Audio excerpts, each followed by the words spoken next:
to urge him to support the peace conference.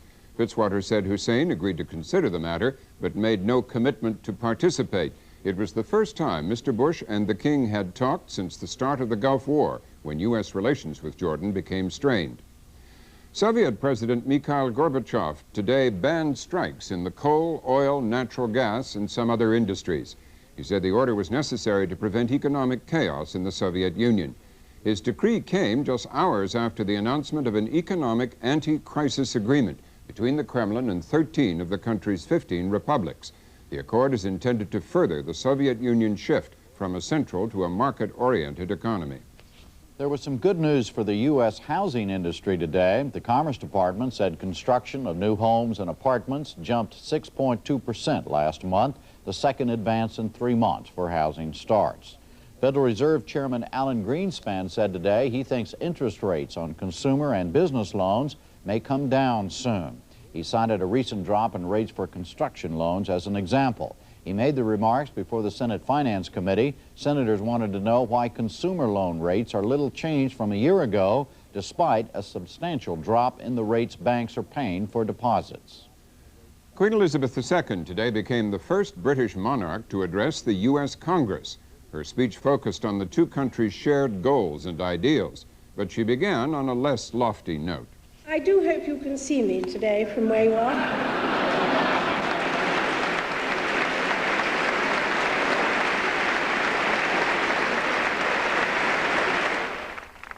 The remark was a reference to the welcoming ceremony at the White House yesterday when the Queen all but disappeared behind the President's lectern. Newspapers called it the talking hat incident. In her speech today, she praised President Bush for his leadership in the Gulf War, but said the Allies' work in the region was unfinished. Unfortunately, experience shows that great enterprises seldom end with a tidy and satisfactory flourish. Together, we are doing our best to re-establish peace and civil order in the region, and to help those members of ethnic and religious minorities who continue to suffer through no fault of their own. If we succeed, our military success will have achieved its true objective. The Queen leaves Washington tomorrow for stops in Florida, Texas, and Kentucky.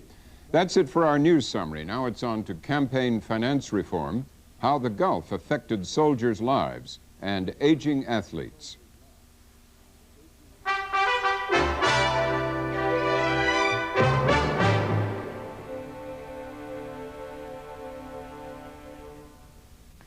First tonight, we're going to turn to another in Charlene Hunter Galt's continuing series of conversations with some of the men and women she met covering the Gulf War. Tonight, she talks with a soldier who recently returned to her home base in Georgia.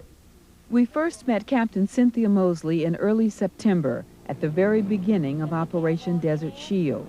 We visited the outpost deep in the Saudi desert where she served as commander of Alpha Company, the 24th Support Battalion of the 1st Army Brigade.